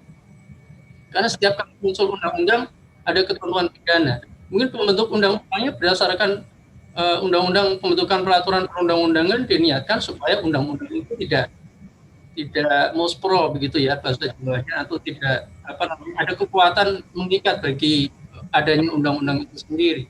Tapi akibatnya kemudian semua undang-undang dibuatnya oleh spesialis begitu. Buat apa kita undang hukum pidana kalau semua kemudian harus mengikuti unsur hak spesialisnya itu. Nah ini menjadi pemikiran semua. Dan barangkali Pak Fahrizal ini karena akademisi dan mungkin Pak Beni dan Pak Dekan juga ini kan bisa mengvalidasikan gimana masukan-masukan ke pengambil kebijakan atau membuat kebijakan supaya menjadi satu produk yang holistik begitu maksud saya. Ya, produk untuk penegakan hukumnya juga holistik. Kemudian materialnya juga holistik. Nah, kita juga punya pengalaman tentang Undang-Undang Cipta Kerja. Lepas pro kontra itu ya, tapi dia kan jadi bus yang memuat sedemikian banyak penumpang. Ya 70-an penumpang lah. Tapi dalam satu bus. Apakah itu memungkinkan untuk diterapkan dalam konteks pidana? Ini terlepas pro kontra, tetapi maksud saya adalah modifikasikan, menjadikan satu aturan yang holistik begitu. Demikian, terima kasih. Baik, terima kasih Pak Abdul Mukti. Mungkin Pak Fahrizal ada tanggapan lagi, Pak?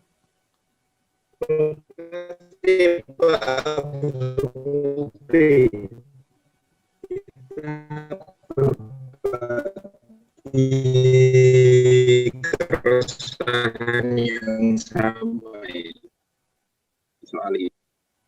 Halo, tes. Halo? Halo, ya. Iya.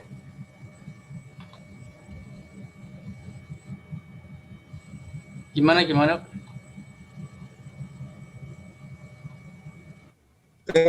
Dengar ya suara saya. Suara saya malah nggak begitu jelas. Agak tersendat-sendat seperti itu, Pak.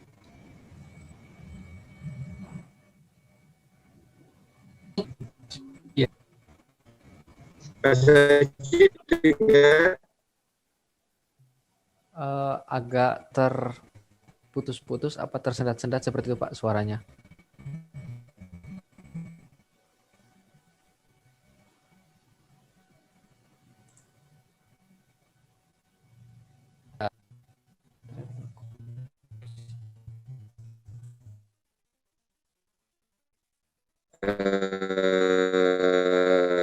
Koneksi yang mana ini ya?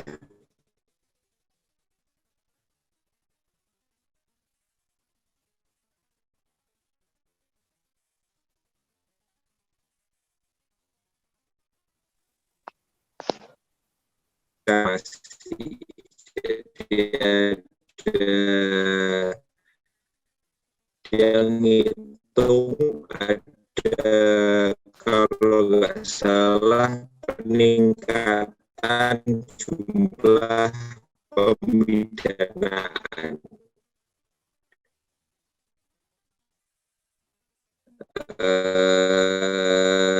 Pasca reformasi berkali-kali.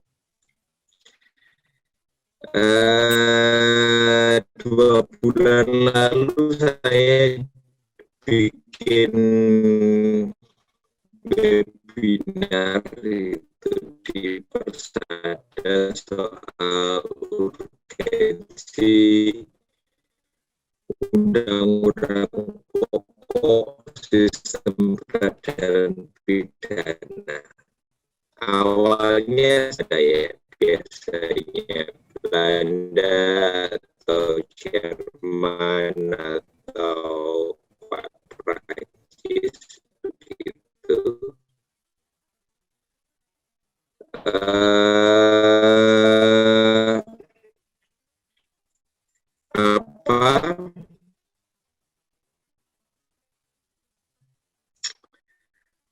revisi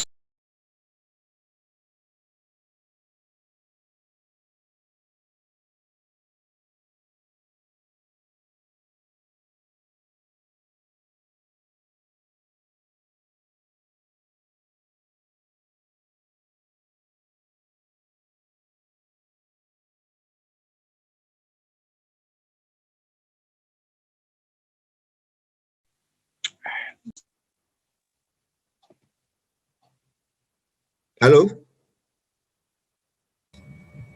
Eh, sudah dengar? ya, jelas Pak. Oke, sorry. Tadi saya ngomong banyak nggak dengar ya? Agak terputus-putus Pak. Tapi sekarang udah.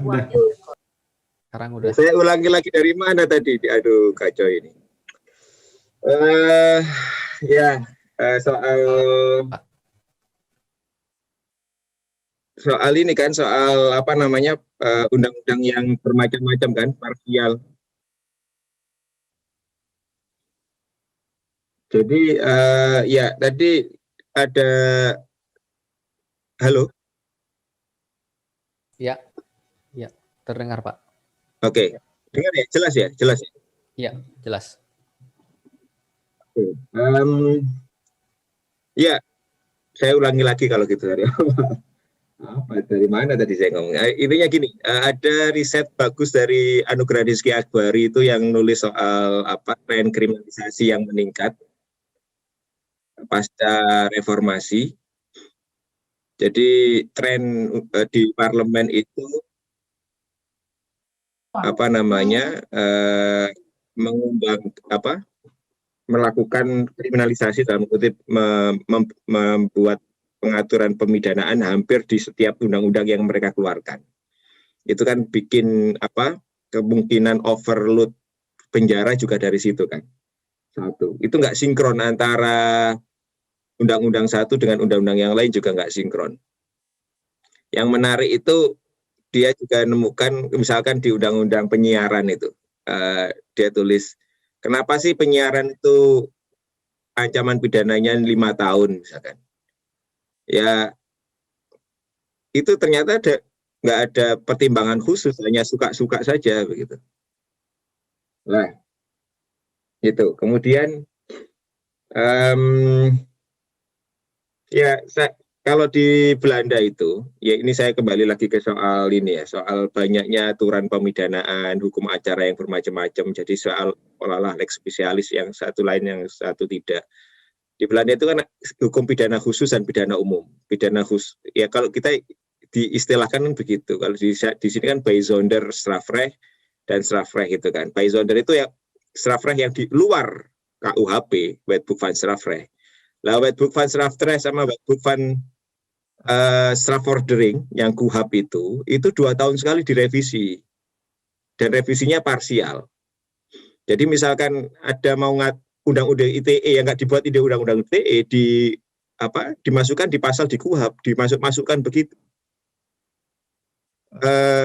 WVS Belanda itu masih yang apa namanya KUHP Belanda itu yang masih pakai tahun 1948.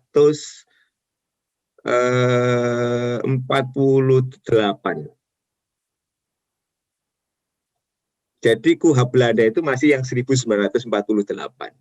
Tapi 2 tahun sekali dirubah.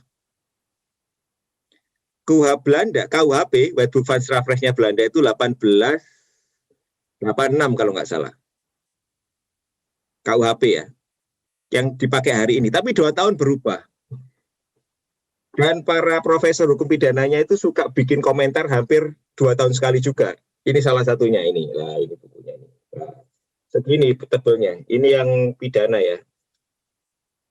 Jadi ada komentar-komentar ini pasal-pasal tertentu. Ini untuk praktisi tapi dibikin untuk praktisi. Jadi kalau kita mau kodifikasi, kita mau pakai civil law, ya paling enak itu nggak usah apa namanya. Kalau langsung aja, kalau misalkan ada aturan pidana baru, langsung aja itu direvisi, disisip-sisipkan di KUHP atau KUH pidana, KUHP. Ya, nah ini Belanda sekarang lagi anget mau merevisi KUHP-nya.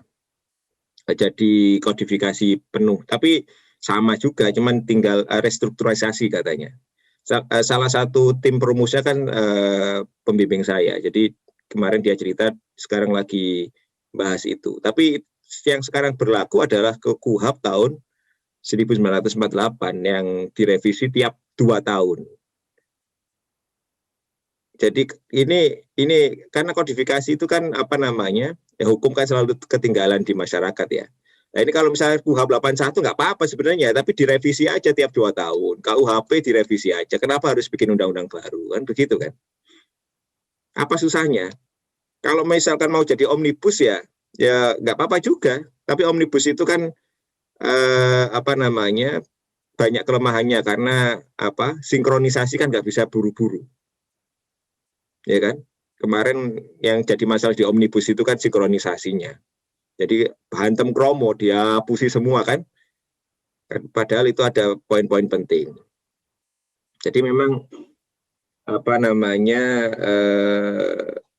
ya ini apa? Ini kalau kita belajar di beberapa komparasi dengan di negara lain. Sebenarnya kalau kita mau sebenarnya kita juga bisa. Toh kita juga punya pengalaman omnibus untuk cipta kerja, kenapa untuk yang ini tidak bisa gitu kan? Kalau kita mau revisi undang-undang, ya masalahnya kalau kita lihat di prolegnas, yang paling sering direvisi bukan KUHP itu bukan prioritas.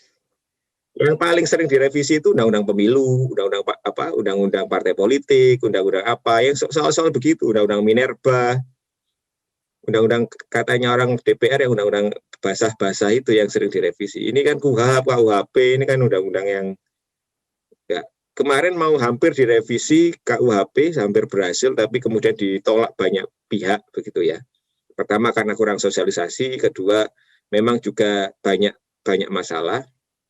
Ada beberapa pasal yang diperdebatkan begitu.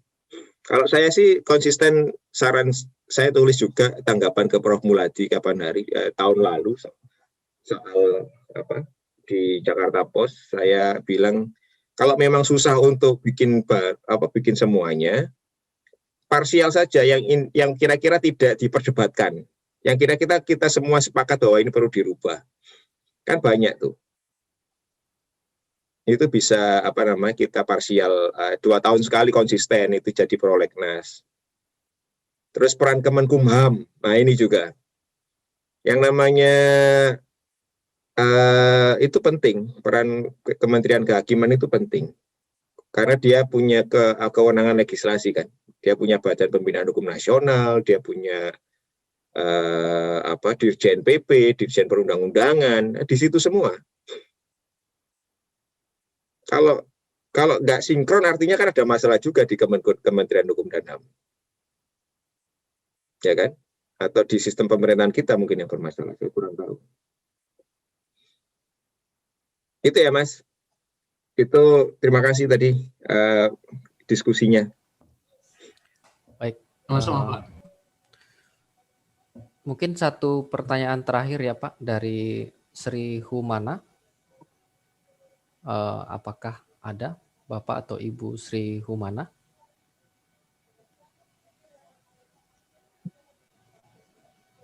Saya persilahkan untuk bertanya secara langsung kepada Pak Fahrizal Afandi.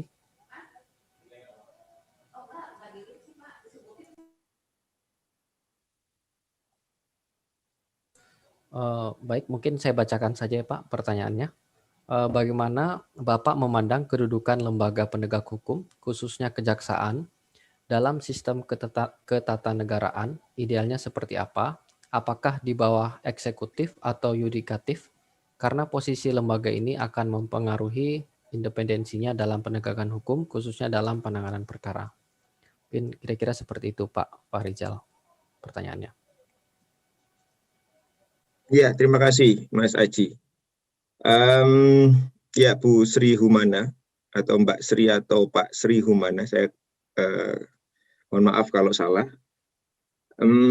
Ya tadi saya mau singgung lagi satu lagi yang miss di kita, itu menyambung dari pertanyaannya Pak Mukti juga, selain soal hukum acara yang berbeda, itu kewenangan antar lembaga juga tidak sinkron.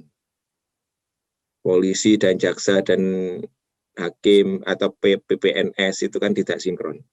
Dulu organisasi. Di Belanda ada register organisasi, itu sandingannya KUHAP. Jadi kalau ada kewenangan, undang-undang tentang kewenangan, kewenangan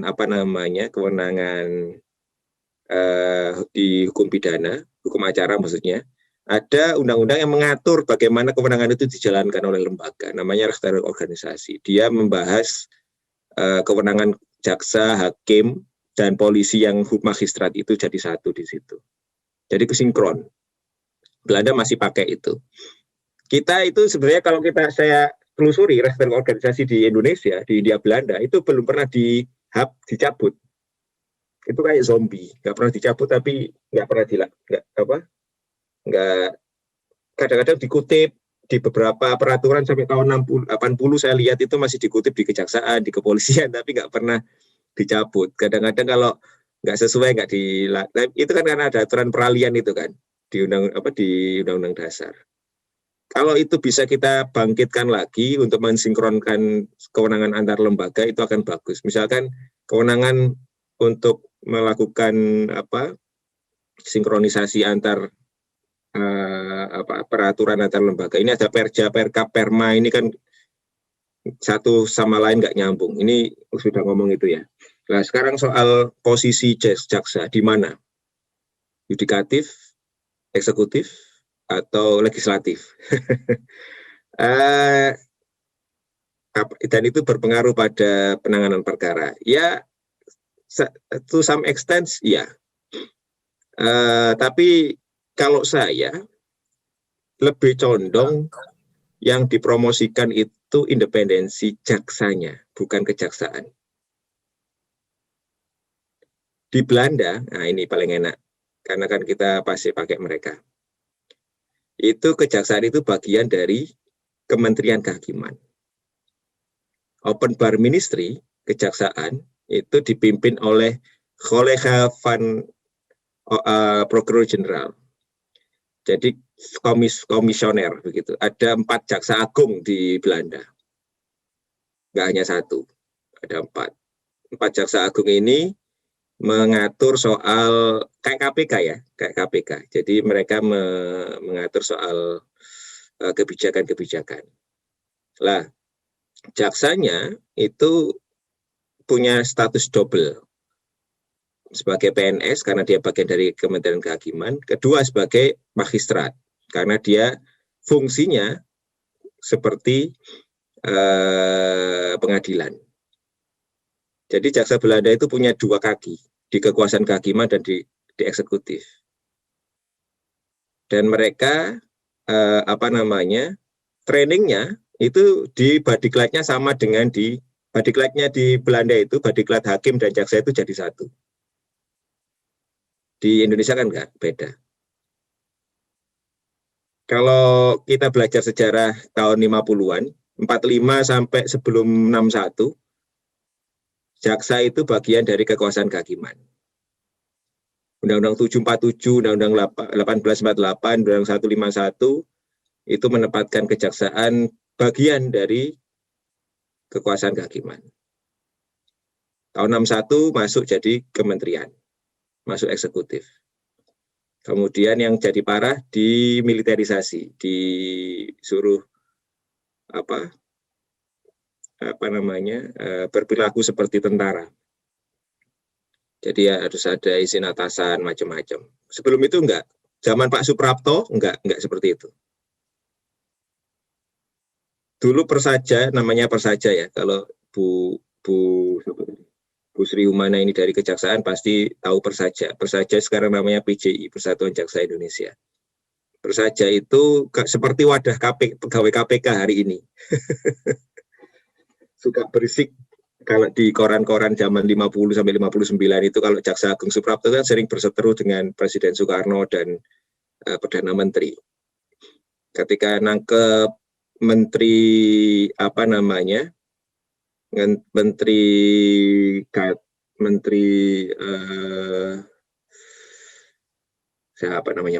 Kehakiman waktu itu, Menteri Kehakiman, jadi Jaksa Agung Suprapto itu secara administratif sama di Belanda bagian dari di bawah Kementerian Kehakiman, di bawah Menteri Jody Gondokusumo. Tapi dia secara fungsi dia nempel ke pengadilan. Prokuror Jenderal di pengadilan, Jaksa Agung pada Mahkamah Agung, Jaksa Tinggi pada Pengadilan Tinggi. Nah, Jaksa Agung Suprapto Prasaja itu sangat aktif membela Pak Suprapto ketika ditekan sama Soekarno, apalagi ditekan sama partai politik ketika kejaksaan nangkep bosnya. Kejaksaan itu kan secara administratif di bawah Kementerian Kehakiman, tapi ditangkap itu kata korupsi, dan itu bisa, ya kan? Makanya saya kemudian berkesimpulan yang penting itu jaksanya dipromot untuk independen dan memahami peran magisterialnya, imparsial dan lain sebagainya. Jadi kalau misalnya kejaksaan itu independen tapi jaksanya nggak independen juga sama saja. Tapi independensi ini harus diperkuat dengan banyak hal ya. Nggak hanya cukup independensi, tapi akuntabilitas, transparansi, kemudian profesionalitas, itu juga penting. Hari ini kejaksaan di bawah eksekutif sebagai alat pemerintah sejak tahun 61 sampai sekarang juga masih memiliki pemahaman yang sama soal itu.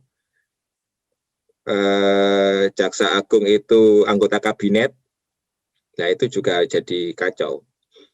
Jaksa Agung anggota kabinet nggak masalah, tapi dia nggak boleh mengintervensi perkara di bawah gitu. Nah, itu kan menarik, ya kan? Jadi kalau magistrat itu kan kayak hakim. Ketua Mahkamah Agung apakah boleh mengintervensi perkara yang ditangani oleh hakim di pengadilan negeri? Kan nggak boleh, ya kan? Yang boleh adalah dia mengawasi, memastikan agar hakimnya tidak menyalahgunakan kewenangannya. Yang boleh adalah Hakim Agung memberikan pedoman kepada hakim-hakim untuk melakukan sidang dengan baik. Jaksa Agung juga harusnya begitu. Ein Ondelbar ala Indonesia itu interpretasinya sudah beda dengan Ein Ondelbar di Belanda. Kalau di Indonesia kan kesatuan tata pikir, tata tingkah laku dan sebagainya itu memang dibikin ketika zamannya pertama kali Jaksa Agung siapa itu lupa saya, awal-awal itu tahun 67-an. Nah itu dibikin militeristik, memang Brigjen memang itu Hari Soeharto, bukan lupa saya. Pokoknya itu. Jadi saya kira kalau memang mau diindependensikan, saya mempromot jaksanya yang diindependensikan, tidak cukup kejaksaannya. Gitu ya Bu, atau Pak, saya nggak paham. Baik, terima kasih Pak Fahrizal Afandi. Mungkin mengingat waktu kita, sebelum kita tutup, mungkin Pak Dekan mau memberikan sepatah dua kata sebagai penutup, Pak Dekan. Apakah Pak Dekan masih bersama? Ya, ini lagi di jalan, saya lagi di jalan. Nah, baik. Kebetulan. Ya, pertama, masih kedengaran suara saya? Ya, kedengaran Pak. Masih. Ya, satu hal yang ingin saya sampaikan, ini adalah sebuah pertemuan ilmiah yang sangat luar biasa untuk pengembangan kompetensi dari mahasiswa kita S1 dan S2, dan mungkin forum-forum seperti ini juga kita akan lanjutkan, dan kami mohon juga dengan hormat kepada Pak Fahrizal, ya mungkin ada kolega-kolega lain juga di baik yang dari Leiden sendiri dan lainnya, mungkin bisa juga nanti dibantu disondingkan ke kita. Dan terakhir Pak Fahrizal, tanggal 24 April 2021 ini kita ada Dies Natalis. Jadi ada International Conference on Law Studies. Jadi ada kajian-kajian, mungkin ada pakar-pakar yang terkait dengan hukum, nanti juga kita mohon bantuan Fahrizal ini. Yang menggawangi ini Pak Beni nanti. Ya barangkali itu, terima kasih kami dan penghargaan yang sebesar-besarnya kepada Pak Fahrizal Afandi. Semoga pertemuan kita ini mendatangkan berkah, manfaat, dan sehat selalu kepada Pak Fahrizal dan kita semua yang hadir pada kesempatan ini. Saya pikir itu Pak Haji. Terima kasih. Assalamualaikum warahmatullahi wabarakatuh. Waalaikumsalam warahmatullahi wabarakatuh. Baik, terima kasih Pak Dekan. Baik, mungkin untuk kuliah umum pada sore hari ini kita cukupkan.